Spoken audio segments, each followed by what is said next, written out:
Hey everyone, and welcome to Almost Cancelled. I'm Peter, that is Connor, and we are going to talk about The Terror, Season 1, Episode 10. It's called We Are Gone. It is the season finale, of course. So, I can't remember what we predicted last week, so I have no idea how close or wrong we were. Yeah, I don't know, because this didn't really do what I expected it to do in general. Eh? That's Yeah, I fair. mean, the opening half of the episode, sure. Because, we had the showdown, we had with the beast, we had the confrontation of the group. Yeah, and obviously we had the probably saddest thing in the whole show is Good Sir committing suicide, but intentionally poisoning himself, but making it look Yeah. like he cut his wrists, even though that's not how he died, just so that they'll still eat him and then all die from his body. Yeah, yeah. It's that pretty grim. that was grim. It was really sad. Seeing his like dead carcass lying there was upsetting. And of course, when Lady Silence sees it, it's just like it just hits you again. So there's this double Mm. dose of sadness, and obviously Hickey's just lost it. He's just a complete nuts. He outright admits that he killed the real Hickey and that he's here for, he thought, I'd be here for a year. And Francis quite rightly says, why didn't you just enlist? You could have I just know. enlisted. I know.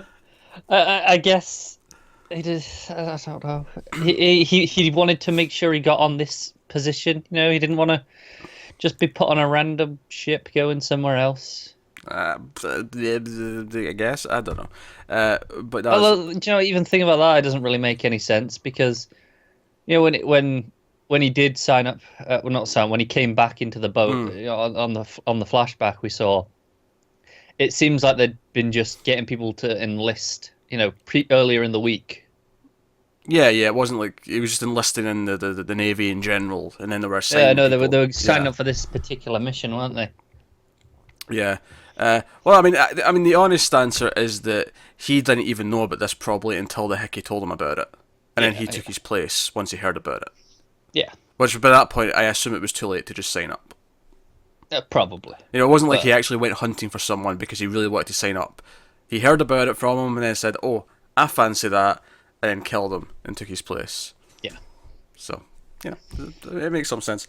Yeah, it's interesting actually because I think the ultimate dramatic point of the episode is Francis kind of learning to accept that he's not always in control and he has to just sort of accept the situation he's in, because his kind of his entire reason for coming here in the first place was about trying to convince someone to marry him. It was about not accepting the answer he was given. And we kind of see that at the end of the episode again when he's with the Inuit people and he's told, no, Lady Silence now, because of what she's done and because of the death of the monster, she's now to travel alone. And you just have to accept that. And he tries to ask everyone, oh, where is she? I want to go off in her direction. He wants to go and find her and thank her, because he's only alive because of her. She saved him. She cut off oh his yeah, hand as well, but she saved him. And that was kind of a frustrating scene to watch because I'm like, we know the key is just lying around because he was trying to unlock it like before he got dragged across a little bit. Like, we know the key's lying around. I'm like, man, his hand did not need to be cut off, but not that she knows that. I'm not blaming her. yeah. You do what you gotta do, right? Yeah, hands cut off. But He doesn't seem too bitter about it. yeah, but ultimately he learns to accept that this is now his situation, almost to the point where when we flash forward 2 years later and the rescue team who are looking for them, it comes back to that scene we got all the way back at the start of the show. He's actually listening outside the tent, but he's told them, no, don't tell them I'm alive, tell them that I'm dead, and Yeah. he just wants to stay here. He doesn't want to go back. He's changed. He's a changed man. He doesn't want to go back to civilization anymore. He's seen too much. Yeah, he's just not comfortable going back because he can't face the reality of having to, talk to all the people of, okay, no, all these men died. It was kind of my fault. He's comfortable just where he is. Well, I think that you make it sound a little bit more weak than I think it's meant to be. Do you think? Yeah, because that makes it sound like he's weak, like he's like a coward. He doesn't want to go back and accept all this. I think the point of the episode is that he's accepting that, no, this is who he is now. Right, right. I think it's like you say, he's accepted that he's not in control, right? Yeah. I think that this is part of that accepting that, he's not what he thought he was. He's not the man he thought he was, and he can't face the reality of going back and pretending to be that, because that's what he'd have to do. He'd have to pretend to be Okay, yeah, okay. the one that was in control. You say it like that, that sounds much better. Yeah. Yeah. Because even Hickey kind of calls him out on it. Like, you're trying to pretend to be this guy, and you're not that guy. Yeah, exactly. But he's been, and I feel like he's been. It's like, because my thought when Hickey said that was that, yeah, it doesn't really matter though. He's like, now as soon as he get put, or once he kicked the booze, he's been trying his best to be that person, and he's genuinely making a go of it. He's genuinely trying to. Yeah, absolutely. So I was kind of on Francis's side there, where I'm like, no, come on now. Like he is trying to do the best he can with the hand that he's been dealt. Yeah, of course. And and that's the other thing. This episode, I felt like there was a lot more desolate music playing throughout. The scene where Francis is talking to Good Sir, and he's trying to tell him to take the ring back to someone, but Good Sir can't even remember the name of the sailor. Yeah, I think the best piece of music in the entire show is the very final scene. Oh yeah, okay. That is just a gorgeous piece of music. Yeah, because he's ice fishing, and because obviously there was a conversation like 5 episodes ago about how it takes years to learn how to do that, but he's been here for 2 years now, so he's learned, he's doing it. Yeah. So it's a neat little way of giving what they've told us before in the show to show that he has been doing this for a while, and he's properly integrated into this culture. And presumably his dialect has only improved, because obviously he could speak some before, but now he's like, I assume that he's only got more fluent. You assume so, yeah. Living around these families, and it's just there's a niceness to it where she does save him though, because like I think there was a point in the show where he was willing to throw her out of the ship. So it's kind of nice that she shows this kindness to him. And again, which I think, is why he wants to chase after her. It's why he wants to go up, just let her be on her own. Yeah. He doesn't want to accept that, but he does. He's told to, and he does. And I think that's the big dramatic point. Obviously, we have to talk about, the eeriness as they're all waiting. Because, how depressed do they all feel when Francis has been coming into this camp, when they're all all ashamed to look at him because they've went with Hickey. And then when they're sitting there waiting to eat Good Sir, but they're not going to do it until Francis has had a bite. And of course, Good Sir told him, eat from the sole of my feet. Because if they insist, you have to just do the safest thing possible, essentially. Yeah, that'll be the safest part to eat, given what I'm about to do. And as soon as he said that, I'm like, oh, he's going to kill himself. You knew what he was going to do. So there's this. So it's kind of this interesting thing where the monster ends up killing them all, and Hickey, the sly prick that he is, again trying to pretend that he's something he's not. He started the show or his story by pretending to be Hickey, and trying to be a part of this crew when he shouldn't be. And just like that, he tries to do the ritual where he cuts off his tongue so the monster will answer to him. It seems for a moment like it's going to work, doesn't it? And then it bites his arm off. And then picks him up and rips him in half. It's very satisfying, I'm not going to lie. It is. It definitely is. Then the beast's choking on him. Yeah. I think it's interesting because we were talking about last episode how satisfying it may or may not be if they kill the monster. I think what's interesting for me here is that the monster's dying and has been dying because he's feeding on them and because they're all sick. Yeah. The monster was slowly dying as well, and eating these guys at the end, presumably them all being poisoned, only just accelerated that process. It's just an extension of what Good Sir's doing here. Yeah.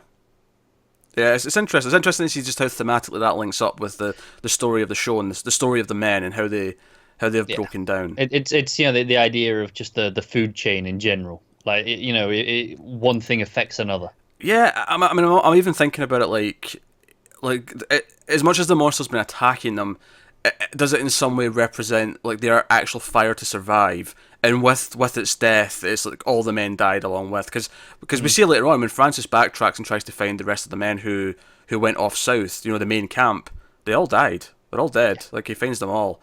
In fact, Little's got his chains from his jacket are pierced into his face. Yeah, it's very piratey, isn't it? Very piratey. But again, the desolate music that was playing, I really felt like the music changed gears in this episode. I feel like there was a lot of pieces that not in a bad way, but just it felt like a new tone. It was like the music was finally admitting, right, they're all screwed. This is completely barren and desolate. I feel like we could have had a bit more of that tone. Yeah. So, the last couple of episodes. Yeah, it's been building for sure, but I feel like Just some of the music that was playing when Hickey was talking to him, when Francis was talking to Good Sir.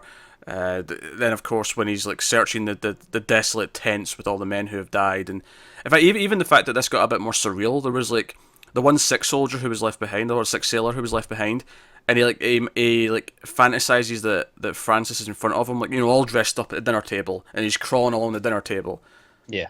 Yeah, but we've not really had any like surreal, imaginary elements like that up until now. No, I think. and you had all the sequence of, you know, when Good Sir's dying. Yeah, You had, you know, that surrealist sequence there as well. yeah, with Francis as well when he was waking up with where he's like, seen like a flower blossom or whatever it was. But you know, there was some really interesting stuff there. It was like, yeah, okay, we're so lost now, and you know, Good Sir's like, yeah, I'm not leaving this camp. I know I'm not. Which, you know, is why he makes the choices he makes. And Francis, you know, being Francis, tries to, you know, convince him, look, you're not at fault here. Like, you've been forced by this, you know, this swine, I think he says. And he tries to convince him. And he does the best he can, but, you know, hope is lost and all of his men die. You know, It's one of those where it's the outcome we always knew was happening. But it's still pretty grim for him to just experience it. I think that's what makes it work. I think it's because we care about him, so him feeling like he's a failure for not saving them is why it rings so true dramatically. I will say, I think this episode went in a really different place. Once again, like we said, after the first half of it, like I was not expecting, oh, Francis becomes one of the people, and you know, hides, and he's alive, and he's there, living for the rest of his life. Yeah. You know, I don't think I was expecting it's very that. different. Because the final shot's him ice fishing. He's got his big lance. He's waiting. Spear. Big spear. Just waiting by the hole in the ice for some Very fish. patient. Yeah. But hey, as far as as a conclusion, I think it mostly works. I think if I'm looking at the whole season now as a whole, and I'm sort of saying, okay, how I like that. I feel like I've been on a journey, because you know, we started off in like the first like 5-6 episodes we're all on the ships, and it felt like, you know, that's it. And now I feel like, well, we've moved so much away from that. Like we really felt like we've progressed. If I'm going to critique it though, I think that it kind of shifted its focus between the monster and like the men going nuts a little bit. Yeah, it didn't really kind of which one it was going for, because it starts off pretty clearly of, no, we're doing the monster. Yeah. And, you know, hints of, you know, the men as well, but it was, no, there's a physical threat out there. And then it wasn't until we left the boats that we started really delving into the men's psyche. And then the monster did feel forgotten for, you know, 3 or 4 episodes there. Yeah. I was more at 3. I think it feels like more in our heads. If we actually go back, it might well do, yeah. I'm not sure without actually, you know, checking. Yeah, because there's the one that ends with a big fire, and I feel like there was no monster in that, and then there was not really any monster in the episode after that. It wasn't until, you know, Hickey's like trial where he's about to be hung, where it really came back into it again, and you know, caused all the chaos. And of course there was there was the one glimpse of like back in the homeland with the rescue leader coming out to, like, you know, come for them. Yeah, having seen the end of the story now, I'm now more convinced than ever that we didn't need any of that stuff in the show. Yeah, that's fair. The only thing I'll say it did was it reminded me that, I mean, again, this might not necessarily be important, but it reminded me that this guy was the guy at the start of the show, because I didn't remember that. No, that's fair, but you might have done once the scene happened at the end. Oh no! I'm not saying that I didn't. I'm not saying that I wouldn't have remembered that this is the opening scene of the show. That's not what I'm saying. Right. I'm saying that when I've been seeing this guy in these flashes, you know, back to the mainland, I've not realised that that's him from the opening scene. No, okay. So seeing him in one of the flashes and then seeing him in the closing scene, which was the opening scene again, I was like, oh, that's him. That's been him all this time. Right, but I guess my question is, does that make any difference? Well, no. If you cut them all out and it's just the opening and closing scene, right. You know. I mean, I feel like, you know, the context is all there. This is a rescue party searching for them. You didn't need any of the stuff, you know, back at home. I think I wouldn't critique it too much, because ultimately it amounted like 4 scenes over 6 episodes, something like that. No, you're right. It wasn't that many scenes. I think it was a case of, even though it wasn't that much screen time, it always felt like a distraction. It always cut away, and it felt like, oh, let's go and visit this when we should be just sticking with the men. If I'm playing devil's advocate, I will say this one had a bit more like dark irony to it in this episode.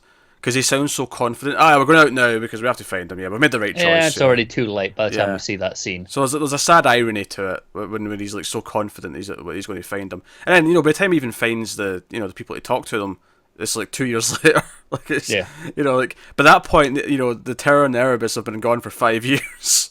No, that's true. So I think that's a fair critique. I do. One of the things I like going back to it feeling like there's been a big journey. It is kind of insane to me to think that Sir John was such a big part of the show for the first 3 episodes, but he's been gone so long now. He's basically forgotten. Yeah. Yeah, but I think what impresses me about that is it really feels like we went through a whole turmoil. I feel like there's been a lot's happened in the 10 episodes. No, it's true. It has.